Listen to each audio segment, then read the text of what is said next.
قبل ما نبدأ الفيديو ده يا صديقي، ما تنساش انك تدعي لاخواتنا الابطال. اللهم انصرهم، اللهم احفظهم، اللهم ثبت الارض تحت اقدامهم، اللهم كن لهم ولا تكن عليهم، اللهم امين.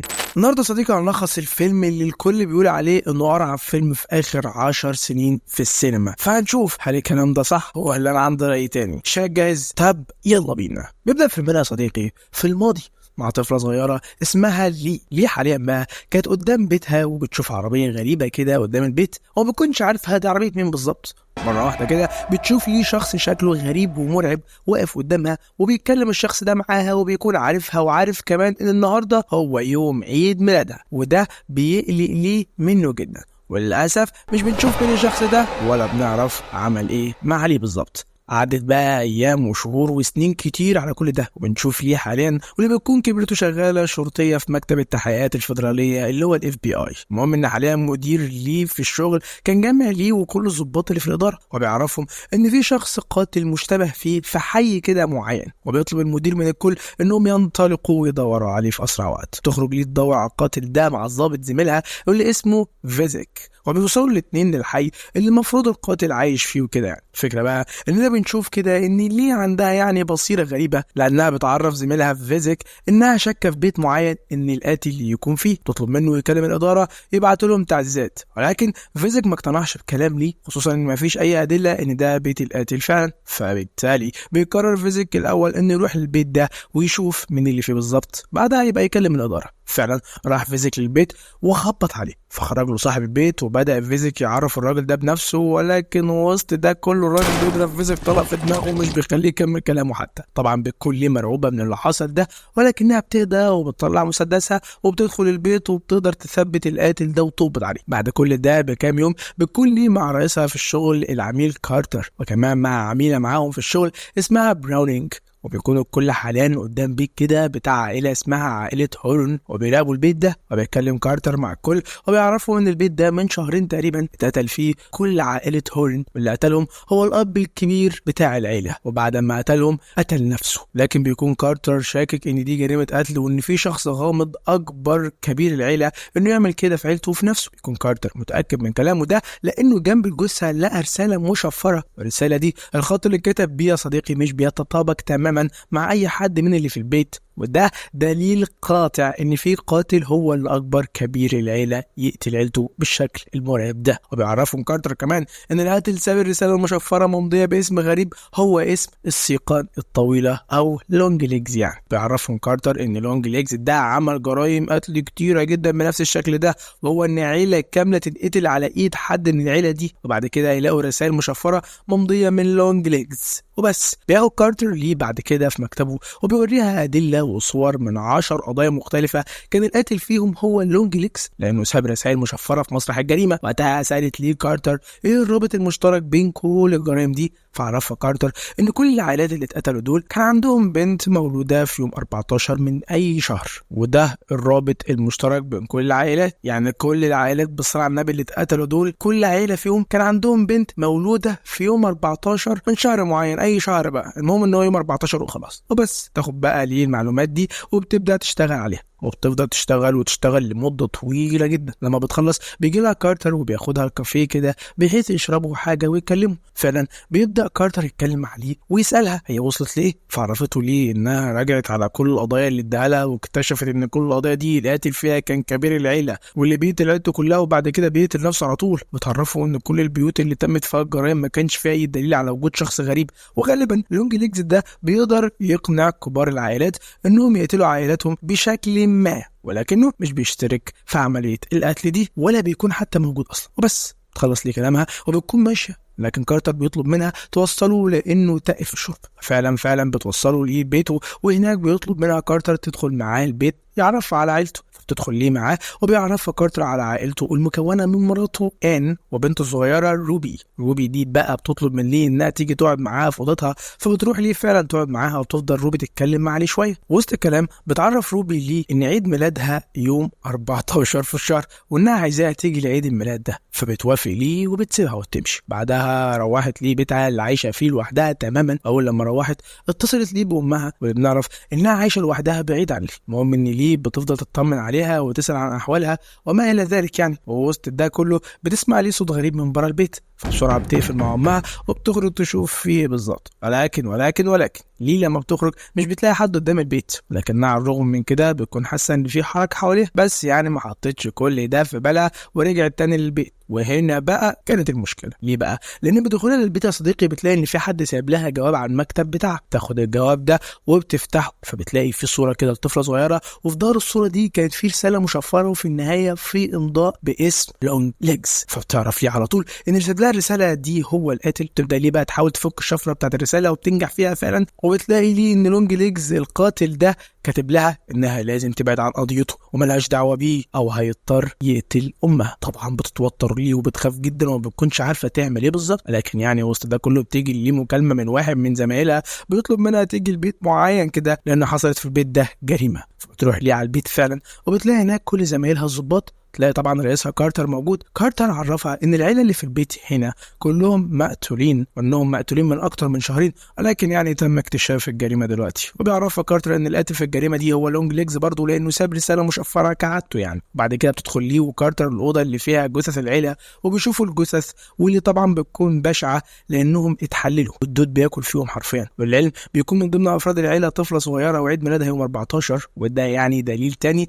ان لونج ليجز هو القاتل. المهم بعد كده بتروح ليه لشغلها وبتفضل شغاله على كل قضايا لونج ليجز، من اول قضيه ليه اللي كانت اسمها بالمناسبه عائله كامر. وقضيه عائله كامر دي يا سيدي بتكون غريبه شويه. ليه بقى؟ لان الاب اللي في الجريمه دي قتل عيلته بالكامل ما عدا بنته اللي اسمها كاري حاليا بقى موجوده في مستشفى الامراض النفسيه. المهم ان ليه كمان بتكتشف ان القاتل ماشي بخوارزميه معينه كده، وهي ان كل شهر بيقتل عيله، والعيله دي يعني لازم يكون فيها طفله اتولدت في يوم 14، وجريمه القتل بتحصل بعد يوم 14 ب6 ايام بالظبط. بعد ما قدرت ليه توصل لكل ده بتروح لكارتر وبتعرفه كل حاجه. وقتها بيقول لها كارتر خلاص احنا هنروح بقى البيت عائله كامر ده ونفتشوا حته يمكن نوصل لحاجه، لان القضيه دي كانت بدايه كل حاجه. فبتوافق ليه على كلامه، وعلى طول بيروح على بيت عائلة كامر، واللي بيلاقوه فاضي تماما وما فيهوش اي حاجة مفيدة. لكنهم يعني لما بيدوروا في البيت اكتر بيلاقوا ان في دمية كده مدفونة في مكان ما في البيت. الدمية دي بيكون شكلها مرعب وغريب. المهم ان بياخدوا الدمية دي وبيروحوا بيها للطبيب الشرعي، واللي بدوره بيبدأ يفحص الدمية وبيكتشف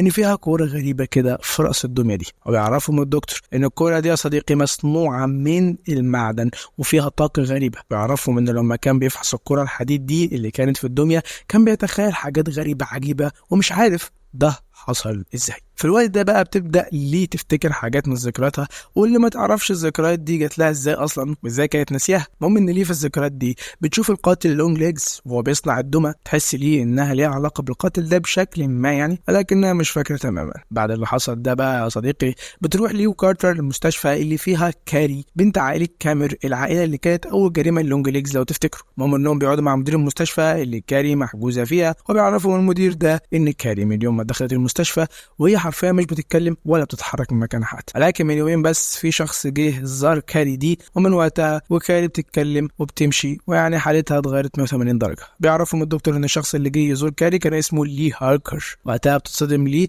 لان ده اسمها اصلا، وبتعرف ان القاتل لونج ليجز هو اللي جه يزور كاري دي وانه استخدم اسم لي لسبب معين. المهم ان ليه حاليا بيدخل تقعد مع كاري دي وبتسالها بقى فاكره ايه عن جريمه ابوها اللي عملها زمان. فبتعرفها كاري انها فاكره انها كان عندها دميه غريبه كده، ومن وقت ما الدميه دي جت لكاري والبيت كله بقى في حاله كده غريبه وحرفيا ابوها اتجنن. وبتعرفها كاري ان يوم الجريمه كانت موجوده في جنينه البيت، ولكن ابوها ما شافهاش، وشافت ابوها وهو بيقتل قص كده كان جاي يزوره، وبعدها قتل امها وقتل نفسه. بتكون كاري متاكده ان كل ده حصل بسبب الدميه اللي جات لها هديه، واللي ليه وكارتر لقوها في البيت. شكل هي الدمية انابل دي ولا ايه؟ بعد كده بتسال ليه بقى عن الشخص اللي جه زارها، لكن كاري بترفض يعني تقول لها اي حاجه عنه، وبتعرف ليه بس انها تعرف القاتل ده. فبتستغرب ليه ومش بترد عليها، وبتنهي المقابله على كده. قال لها طب ازاي ليه عارف القاتل ده؟ هنعرف دلوقتي. بعد كده بقى بيقعد كارتر مع ليه وبيعرف ليه انه شاكك ان القاتل يعرفها بشكل ما يعني، وعشان كده كارتر بحث اكتر واكتر ورا ليه،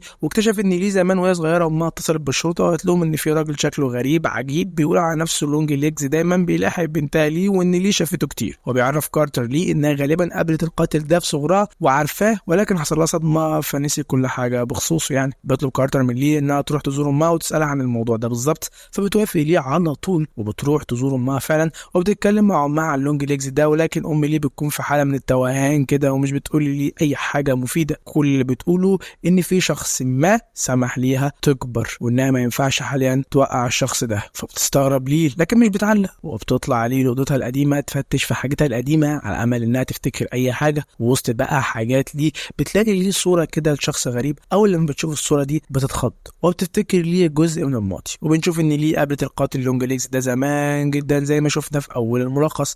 مش بس كده، لا دي ليه كمان صورته والصوره اللي معاها دي بتاعت القاتل. طبعا على طول بتاخد ليه الصوره دي وبتروح بيها لكارتر وتعرفوا ان دي صوره القاتل. فعلى طول بتطلع قوه تقبض على القاتل لونج ليجز وفعلا بيقدروا يقبضوا عليه. ومش بيعدي فتره طويله وبنشوف ليه مع كل الضباط في الاداره قاعدين بيتفرجوا على فيديو كده للتحقيق مع القاتل. القاتل ده يا صديقي ما قالش اي حاجه في الفيديو حرفيا مفيده غير انه عاوز ليه تحقق معاه وانه عارف ان عيد ميلادها قريب وبيفضل يغني لها وبس. بعد كده بقى بتوع براونينج وكارتر مع ليه وبتعرفهم براونينج ان القاتل ده اسمه ديل كابل وانه يبقى من عبدة الشيطان وغالبا هو اللي كان بيسيب الرسائل المشفره لكن ما فيش اي ادله يعني ان هو القاتل فعلا. لحظتها عرفتهم ليه انها ما تعرفش اي حاجه عن القاتل ده ولا تعرف هو مهتم بيها كده ليه. لكن يعني كل اللي تعرفه ان القاتل ده اكيد ليه شريك لانه استحاله يعني يكون بيدخل يثبت عيله كامله لوحده ويطلب منهم يقتلوا بعض. اكيد معاه شريك عشان يقدر يعمل كده. وتطلب ليه منهم انها تدخل تحقق مع القاتل ده بنفسها يمكن توصل منه لاي حاجه. بالفعل بتدخل مع القاتل ده عشان تحققه ولكنه مش بيقول لها اي حاجه مفيده غير انه يعرفها هي وامها وانه مرتبط بيهم بشكل ما وان الدمى هي السر ورا كل حاجه. وبيخلص المجنون ده كلامه وبيفضل يخبط دماغه في الترابيزه لحد لما بيموت وبتكون ليه مصدومه جدا من اللي بيحصل ده. بعد كده بنشوف براونينج واخده ليه وبتوصلها عند امها البيت لان ليه عايزه تتكلم مع امها لانها بعد كلام القاتل حاسه ان امها تعرف حاجه مش عايزه تقولها لها. ففعلا بيوصلها عند بيت ام ليه وبتسيب ليه براونينج في عربيه وبتدخل هي تتكلم مع امها. لكن ليه مش بتلاقي امها في البيت اصلا. تسمع صوت ضرب نار من بره البيت فبتبص تشوف ايه فبتلاقي ان امها ماسكه بندقيه كده وبتقتل براونينج. فبتخرج ليه لامها وبتحاول توقفها ولكن يا صديقي مش بتقف وبيكون معاها دميه غريبه كده وبتعرف ليه انها لازم تعرف كل حاجه. وعلى طول بتضرب ام ليه الدميه دي طلقه وهنا بس بتبدا ليه يغمى عليها وتشوف ذكريات الماضي. تشوف بقى صديقي ليه انها قابلت القاتل فعلا اللي كان هيقتلها وهي طفله لكن ام ليه جات له وحاولت توقفه. وقتها قرر القاتل ما يقتلش ليه ولكن بشرط ان امها تشتغل معاه وتساعده في قتل الناس. طب كانوا بيعملوا كده ازاي؟ بسيطه، كان القاتل بيصنع دميه فيها سحر شيطاني عباره عن الكوره المعدن اللي كانت في دماغ الدميه اللي شافوها لو تفتكر. والدور ام ليه انها تاخد الدميه دي وتروح تديها لاي عيله عندها طفله اتولدت في اليوم ال14 والدميه دي بقى وبسبب السحر اللي فيها كانت بتتسبب ان رب الأسرة في البيت يتجنن ويقتل عيلته كلها. لو فاكر يا صديقي فده حصلت في فيلم سجين 2 يعني ان كان في سحر اتعمل قبل كده على واحدة كانت غيرانة من اختها فاضطر جوزها اللي هو كبير العيلة يقتل واد الاتنين وكان رايح يقتل مراته بس هي كانت بتصلي يعني فاضطر ان هو يقتل نفسه. حابب بس افكركم الموضوع ده سلسلة سجين اصلا موجودة على القناة لو حابب تتفرج عليها روح اتفرج بعد ما تخلص الفيديو ده. المهم الدمية دي كان سحرها قوي لان كان فيها سحر شيطاني يا صديقي. سحر من الشيطان نفسه اللي هو القاتل. ايوه القاتل ده يبقى الشيطان ذات نفسه يا صديقي. عشان كده كان قادر يسيطر على ام ليه بسهوله ويخليها تساعده في جرايمه دي. والعلم ليه ما كانتش فاكره اي حاجه من الحاجات دي لان ليه كان عندها دميه من صنع الشيطان ده وكانت الدميه دي بتخليها يتمسح ذاكرتها حرفيا وما تفتكرش حاجه. ولما امها ضربت الدميه ودمرت الكره الحديد اللي في دماغها افتكرت ليه كل حاجه زي ما حصل دلوقتي. وبس بتفولي اخيرا ومش بتلاقي امها وبتلاقي نفسها نايمه في بيت امها. فعلى طول بتاخد عربيه يا صديقي وبتروح لكارتر بحيث تعرفه كل اللي وصلت. ولكنها لما بتوصل لبيت كارتر بيعرفها كارتر ان عيد ميلاد بنته روبي النهارده وللعلم النهارده ده اليوم ال14 وبيطلب كارتر من ري تدخل البيت. فبتدخل وبتتفاجئ هنا ان روبي بنت كارتر معاها هديه جديده وهي دميه غريبه وبتكون اللي جايبه لها الدميه دي هي ام ليه نفسها اللي موجوده في المكان حاليا. في اللحظه دي اتجننت ليه وعرفت كارتر ان الست دي امها وانها مساعده الشيطان في كل جرائم قتله. ولكن كارتر مش بيهتم بكلامها ده وبيكون مغيب حرفيا وبياخد مراته آن المطبخ وبيخلص عليها وبيخرج وهو الدم مغرقه يا صديقي وبيكون هيقتل بنت روبي. ولكن ليه بيكون اسرع وبتقتله. وهنا بقى بتتجنن ليه وبتعرف ليه انها هتكون سبب في هلاكهم كلهم، لان الشيطان لو ما تنفذتش اوامره هيقتلهم زي ما كان هيقتل ليه زمان، لكن امها عملت معاه اتفاق وساعدته في قتل الناس في مقابل ان يسيب ليه عايشه وتكبر. وبتخلص الام كلامها صديقي، وبتكون لسه متجننه فبتجيب سكينه عشان تقتل ليه، لكن ليه بتقدر تقتلها. بعد كده بتكون ليه هتدمر الدميه عشان السحر يتفك على الطفله، ولكنها لما بتيجي تضرب على دميه روبي نار بتلاقي مسدسها مش عاوز يضرب، فبتعرف انها مش هتقدر تدمر السحر اللي على روبي من الدميه دي. لكن في كل الاحوال بتقرر تاخد روبي وتمشي عشان تحميها لو حصل لها اي حاجه. بس بنتفق على كده. والله الفيلم بيخلص على كده. تعالى بقى نراجعه كده عشان الجدل اللي حاصل على الفيلم ده. بص يا صديقي، الفيلم ده مش عاجب نسبة كبيرة جدا من الناس، ولكن يعني هو عجبني شوية. ليه؟ هقول لك ليه دلوقتي. لأن الفيلم حالة نفسية صعبة حرفيا. هو تحس إن هو بيبقى حاطط حجر تقيل على قلبك كده وما بيتشالش لما الفيلم بيخلص. تحس دايما إن أنت في صراع نفسي، تحس إن أنت معاهم وعايش مكان ليه وحاسس باللي بيحصل كده ومتعاطف معاها جدا، وفي نفس الوقت خايف ومرعوب ومتوتر وقلقان من اللي بيحصل. هل الفيلم فيه جامب سكير؟ لا. هل الفيلم فيه مشاهد دموية صعبة؟ لا. لكن الفيلم بيديك إحساس مرعب غريب. موجود على فكرة الإحساس ده في فيلم وين ايفل ليركس نزل السنة اللي فاتت، موجود في فيلم ذا ديفل بيث نزل برضو السنة دي، وملخص الفيلمين دول موجودين على القناة. الفيلمين برضو بيدوك الإحساس ده، والصراحة عجبوني أكتر من الفيلم ده، خصوصا فيلم وين ايفل ليركس اللي بالنسبة لي كان أفضل فيلم في 2023 السنة اللي فاتت، أفضل فيلم رعب يعني، ولكن ما حدش كان موافقني الرأي. المهم الفيلم ده مشكلته معايا إن النهاية بتاعته يعني هي كانت يعني غريبة مختلفة، ما ادانيش نهاية كده تحسسني ان خلاص انا ارتحت. لا، هو مديك نهاية حتى توترك، تخليك متضايق. فيلم يخليك متضايق.